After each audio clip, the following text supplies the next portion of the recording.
Hey everyone! This is going to be an awkward start as we figure out the streaming setup, but I think we've got it. The first few seconds are going to be kind of strange and we can go back and cut it when we do the archive. But welcome, I'm Kevin Gostola. I'm the managing editor for Shadowproof.com, and we're launching this show to cover whistleblower and WikiLeaks stories and press freedom related stories. So let's begin.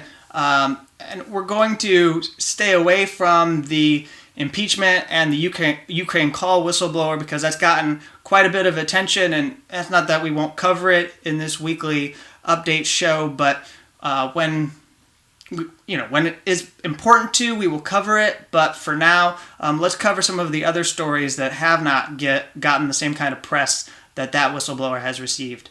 So there's an air traffic control whistleblower.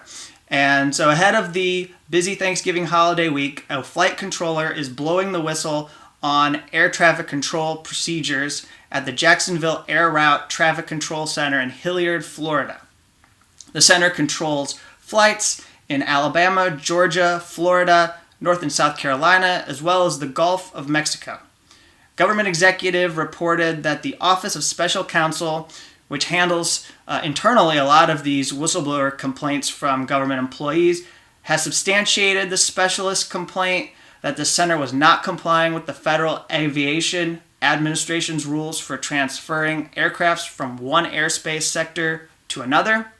So what that means is that the FAA made this change to the standard operating procedure and just made it okay and acceptable under their process. And now it's likely that when they move airplanes closer to each other, there could be mid-air collisions.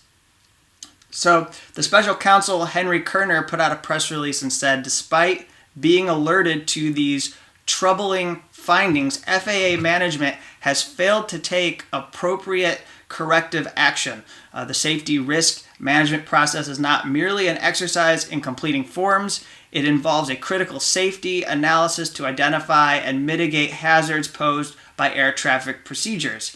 Every supervisor and controller interviewed by FAA stated that the standard operating procedure change is hazardous or introduces risk. Yet, the FAA continues to use these procedures without modification. So as is clear, this air traffic control whistleblower came forward, and however, the FAA does not take it seriously. And I think what's upsetting, and the whistleblower said they're gravely disappointed. They're pleased that the Office of Special Counsel substantiated their complaint. That's always important.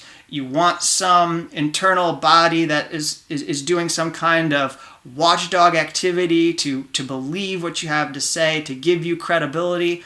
But they're not making changes, so there's still great risk, and it's possible that the FAA may not take this seriously until an accident happens, a fatal accident, and that would be really bad. But we've seen with, for example, Boeing, how they knew, they were aware that the software was not correct, and yet it led to a crash that killed many people, and then only after that were they taking any procedure or any sort of precautions to change the way they were handling this, to listen to what pilots were saying. That could be the case for the FAA, that it's going to be something serious before they really take these air traffic controllers seriously. And apparently this center near Jacksonville has been a source of problems for the last couple of years.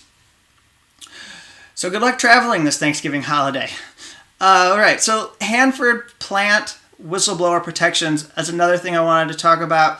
The Hanford nuclear site in Washington State is known as possibly the most toxic site in America. There are very well documented cases of whistleblower retaliation against workers. That the Inspector General for the Department of Energy now says that whistleblower protections that were passed by Congress do not extend to cover the Hanford workers.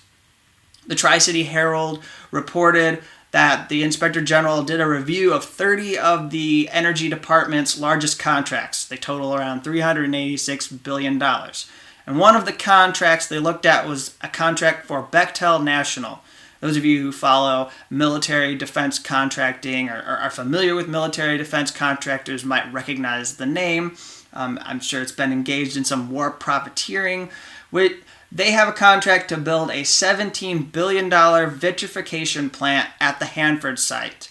And that contract does not incorporate these requirements for whistleblower protections that took effect in July of 2013. And for about 6 years now, there have been nearly 3,000 workers that have been denied protection. Legislation that was passed in 2013, they benefited from a kind of loophole in the legislation. It did not retroactively cover existing contracts. So because Bechtel received this contract in 2000, and they were able to skirt around and not add these protections so far. They have a contract to build a plant to turn around 56 million gallons of radioactive and hazardous chemical waste into glass form. It's supposed to give it some stability so that there aren't any Fukushima type events. But there's an issue here because the contract between the Energy Department and Bechtel was modified in 2016. So you could have incorporated whistleblower protections in that contract at the time. It's not entirely true that this contract is still the same as it was when Congress passed these whistleblower protections. The contract was extended to 2022, and Bechtel declined to add anything to this contract to protect the workers. So let's get into Hanford, because this is a site where nuclear weapons were once developed, and NBC News has called it America's Chernobyl. So I want to go to this book here by Tom Muller that was published this year. It's called Crisis of Conscience, Whistleblowing in an Age of Fraud. And there's a whole chapter that's devoted to the whistleblowers at the Hanford site, because there have been many who have come forward in the past years, and they've faced significant retaliation, and even some believe that there have been threats on their life that have been sanctioned and or approved by people who are connected to Bechtel or any other corporations that have contracts on the site. And so I just want to give you an idea of some of the context here of what we're talking about when we describe why these whistleblowers deserve protection. This is the scale of what is happening at this site. There's some of the worst waste of all in the ground and any other place in the United States. 710,000 cubic meters of solids and 500 billion gallons of liquids were simply dumped or injected into the soil in a labyrinth of pits, wells, trenches, cribs, burial grounds, and French drains. Other deadly materials were shipped here from around the country. There are spent nuclear submarine engines as big as trailer homes, the radioactive corpses of 828 beagles killed during experiments at the University of California, Davis, an ambulance buried whole after it delivered the victim of a radiation accident to a local hospital, and countless other odds and ends are interred at Hanford. Mueller continues, about 1,600 soil dump sites have been identified, and many more probably exist. Some of the deadliest material was pumped into 177 underground tanks, which today contain some 56 million gallons of radioactive, superheated, hypertoxic waste.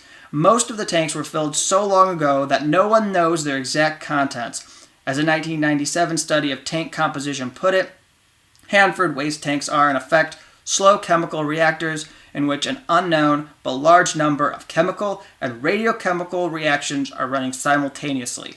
Over time, the reaction dynamics and compositions have changed and will continue to change. So it's a severe sort of thing that we're looking at. The kind of leaks here that are happening underground are, to some degree, not even closely tracked by these corporations. And so this is something that I hope to be returning to and keeping a close watch on as we do this weekly show. And the next story is that the Securities Exchange Commission is reportedly reconsidering changes to its whistleblower program that involves payouts to whistleblowers. This is a program that was instituted after the 2007 financial collapse. There are about $2 billion in penalties that have been imposed on JP Morgan and Bank of America, resulting in massive payouts. But the SEC is considering reducing the payouts to whistleblowers that might exceed $30 million each. So the issue here is if these changes go forward, it might mean that a whistleblower is disqualified. They're considering changing the process, suggesting that if they didn't fill out a specific form, then they may not be eligible to receive reward money. It might end up incentivizing these corporate whistleblowers that have been willing to come forward and give warning. Essentially, we're talking about stifling the whistleblower through bureaucracy. It's not as sensational as indicting someone under the Espionage Act. It's not the same as maybe outing someone to the point where they no longer can work at their institution or in an agency anymore, but it's significant because it's frustrating, it creates anxiety, and it means that they might abandon their effort to try to expose what they would like to reveal. And so these whistleblower advocates have come forward. There have been support from Republican Senator Chuck Grassley, who has a pretty good record of standing up when it comes to whistleblower protections. And they've opposed these changes because they believe that watering down the program or weakening these protections for whistleblowers could, make it work less efficiently. And obviously, you can imagine that the influence of these financial corporations on the Trump administration are probably having some effect on why the SEC wants to make these changes. We've seen, even with the Consumer Protection Agency that had been a darling of people who pushed for the Dodd-Frank Act, how that's really been made toothless, and they're not going forward with instituting that because of the coziness between the administration and firms on Wall Street. And so that's why we probably see this whistleblower program a move to weaken it. Let's turn to WikiLeaks and WikiLeaks founder Julian Assange here, and want to talk about how this last week we saw that the investigation that Sweden had opened into sexual allegations multiple times, and I believe we were on the third time here that they had opened it. It was closed yet again, and who knows if it will be opened again, but right now it has been shut down, and that's a good thing for Julian Assange as he wants to focus on fighting the extradition case that the United States is bringing. There's a major hearing coming up on February 25th, and this will be happening in London. But I want to focus first on the fact that the Swedish prosecutor's office did drop these allegations, but they actually are keeping this quote-unquote rape suspect, end quote, narrative going. It's something that the UN Special Rapporteur on Torture, Niels Meltzer, had taken quite an issue with. And days before the Swedish prosecutor's office proceeded to make this decision to close the investigation again, an investigation that was, it's a preliminary investigation, by the way, that's been ongoing for about 9+ years, and it was reopened after he was expelled from the Ecuadorian embassy and then arrested and confined in Belmarsh prison. And they made the decision in May to reopen the preliminary investigation. There's never been any charges against him, but they went back to seeing if there was anything they could do with the evidence before them. And essentially, the prosecutor, Eva-Marie Persson, made this statement that keeps this whole narrative alive by suggesting that she, the injured party, so the woman, there's two women that made these allegations. One was an allegation of molestation. The other one was an allegation that was treated as an allegation of rape. And that rape allegation was one that was the statute of limitations had not elapsed. And so Eva Marie Persson said that the injured party had submitted a credible and reliable version of events. Her statements have been coherent, extensive, and detailed. However, my overall assessment is that the evidential situation has been weakened to such an extent that there is no longer any reason to continue the investigation. And what's remarkable about this is that, in my view, the fact that the evidence was weakened is a result of Sweden's failure to handle this case appropriately and not handle it in a way that was defamatory and or wrongful to Julian Assange. And also, it was unfair to the women who made allegations because it took so long. Nils Meltzer, in his letter to the Swedish prosecutor's office, documented multiple instances where there was procedural procrastination, as if the intent was to keep this going in the background to essentially make it easier for the United States to bring an extradition case against Julian Assange, to make it easier for the United States government to go after Julian Assange or to keep him in limbo, because if you go back to 2013, President Barack Obama's administration recognized that there was a problem with indicting Julian Assange for what he did because it was publishing information that should be protected under the First Amendment. And if you go after Julian Assange, you might have to prosecute editors at the New York Times or the Washington Post. And so the Justice Department had backed off, even though they didn't really close the grand jury that's been impaneled to investigate WikiLeaks. And so the timeline is really between 2010 and 2019. This investigation in Sweden was opened by a prosecutor, it was closed by another, it was reopened, and then it was closed again by a third, and then it was reopened by a fourth. And there was never really any progress made. They didn't make progress on the molestation allegation from one of the women, and so the statute of limitations elapsed, and that woman no longer was able to get any justice if there was anything to be taken seriously. So the point that I'm trying to make here is that the fact that nothing happened in the end here is a travesty for the women, but then it's also quite a travesty for Julian Assange, because if there's nothing to act on and nothing to bring charges over these 9 years, and then in the end here, you're going to close it, and it's probably going to be the last time that this investigation ever exists and is in full motion. There's no statement here from Sweden that admits any wrongdoing or any failures on their part, or there's actually not even anything said here to the women to say we could have handled this better. And you're left, the women are left feeling like they should have gotten some kind of justice. The people who are representing Julian Assange and his supporters are just skeptical and rightfully believe that the Swedish government was doing this in such a way in order to conspire against Julian Assange and make it easier for him to be extradited. It certainly seems like that. There are emails with the United Kingdom requesting that the Swedish government does not end this investigation. And so they've been leaned on by authorities in the UK before. And as of now, you've got Nils Meltzer, who feels like, as the UN Special Rapporteur on Torture, he needs to advocate for what happened with this investigation because it essentially led to his arbitrary detention.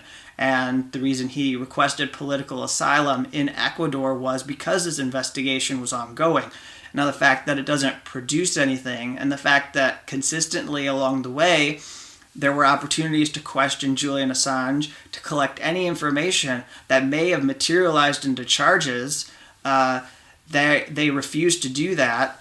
And so now he really does, he finds himself in Belmarsh prison because he was never able to go to Ecuador and enjoy political asylum because he was never able to leave the United Kingdom.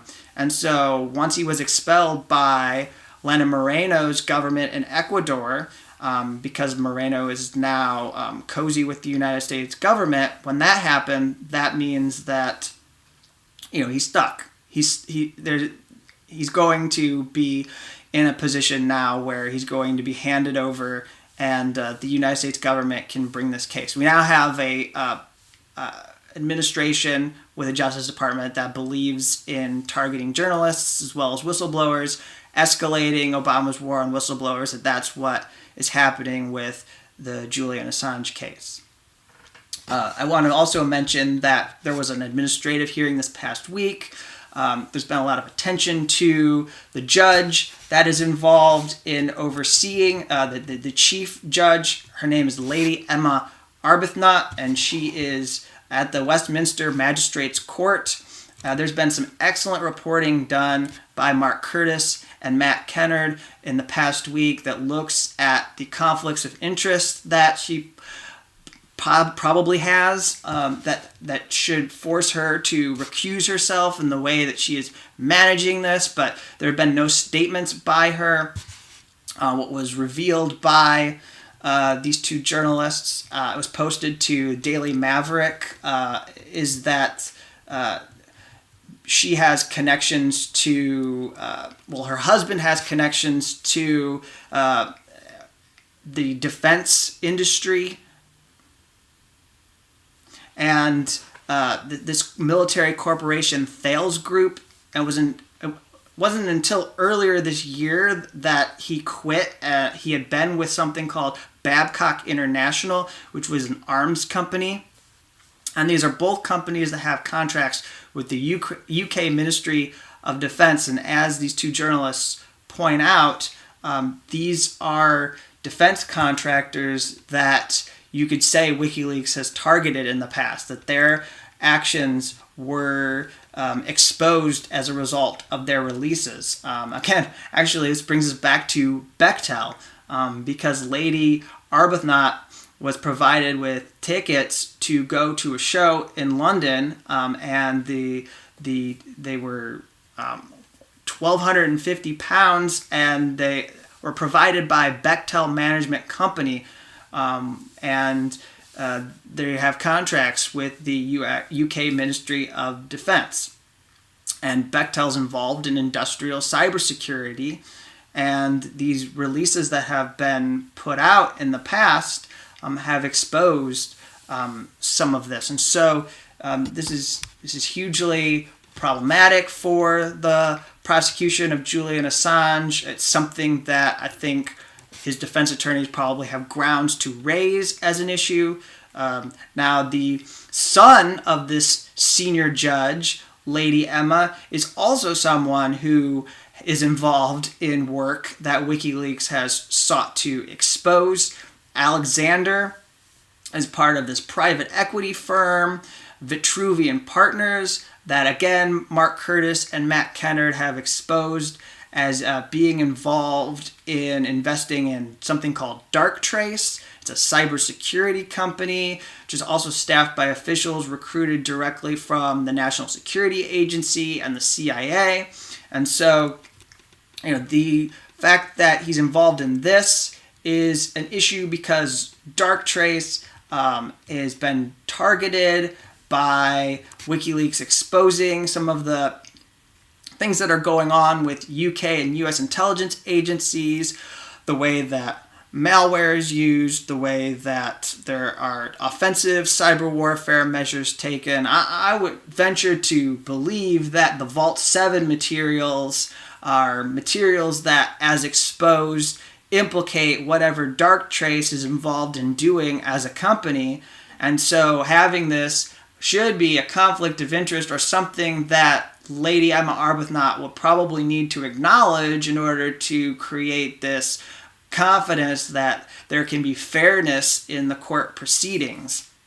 However, thus far, there's been nothing said by her about any of this. And then I'll mention before we wrap here that WikiLeaks continues to put out releases despite the fact that their founder is in Belmarsh prison, awaiting extradition or facing an extradition hearing coming up in February. There was a release of 30,000 documents on an Icelandic company in Namibia. This is not something that has been covered at all except in the Icelandic press, and then in the press in Namibia. But essentially, this was looking at corrupt business practices by a company involving the way they obtained access to fishing grounds off of the country's shores. So again, we have another example of how WikiLeaks is able to make an impact, especially locally in an area of the world, and this is why it's been crucial all along for the last 10 to 15 years to stand up for not just Julian Assange, but all the different staffers and associates that are involved in these exposures and the people like Chelsea Manning who come forward to expose what's going on. One story from last week that I want to end on is that there was a huge decision, a really good victory for privacy rights when it comes to people who are journalists and those who travel. There was a decision by a district court in Massachusetts to require that the Customs and Border Protection and ICE agents be required to show that there is reasonable suspicion if they want to search your electronic devices or seize them. This is a big deal. Of course, it relates to this kinds of whistleblower and leak prosecutions because there's so many, and media sources, protecting media sources, because what we're talking about is the ability of the government to be able to engage in fishing expeditions to root out those who are in the government who might want to expose wrongdoing and corruption. And essentially, this is a huge outcome because it puts some constraints. There are still some ways that the ICE and CBP agents can get around this. I mean, they can concoct their own reason retroactively for reasonable suspicion. But up until now, they didn't even have to do that. They just could say that there was a border exception and they could get away with taking whatever and you had no recourse. But now, having this ruling is a huge thing for journalists. It's a huge thing for travelers who are targeted, especially people who come from parts of the world that are in the Middle East or parts of Latin America, people who are vulnerable to these kinds of searches. They have this now as a way to defend themselves against the way that they'll be mistreated potentially by CBP and ICE agents. So, as we close here, I want to thank you for watching this first show. This is essentially what this will be. Week to week, we'll go through a handful of stories. We'll take around a half hour of time, and we'll cover especially these stories that are not getting a lot of mainstream attention, but should be covered because it gives you a full glimpse and perspective on what matters in the world of whistleblowing. We'll say as we close that Chelsea Manning has been in jail for resisting a grand jury subpoena for 253 days now. She owes $144,000 in fines. Each day she resists, she is charged $1,000 per day. Julian Assange has been in jail at Her Majesty's Belmarsh prison for 223 days. And as I've mentioned multiple times now in this broadcast, there's going to be an extradition hearing coming up on February 25th. And I plan to go to London in order to cover that hearing. I'm working on securing my access as a journalist to the courtroom where it's going to take place. Of course, let's mention Jeremy Hammond, who was moved to Alexandria in October. He's refusing to cooperate with the grand jury that's investigating WikiLeaks, just like Chelsea Manning. And NSA whistleblower Reality Winner has been in confinement for more than 2 years. These are some of the cases that have already reached an outcome. We have cases like the alleged drone whistleblower Daniel Hale that's coming up next year. That's something that will be important to pay attention. And so for now, I want to thank you for watching this broadcast, and we should be back next week. Actually, because of the holiday with Thanksgiving, we are going to do the next show on a Tuesday so that we can still cover some whistleblower stories, and then we'll go back to the Thursday being the day that we typically do the live broadcast. So please let me know what you think. If you've got any comments, suggestions, we're just starting this kind of an experiment, and as we go along, we'll start to figure out what works and what doesn't work. But most importantly, we'll give these stories attention that really need to be given attention. So thank you, and have a good weekend.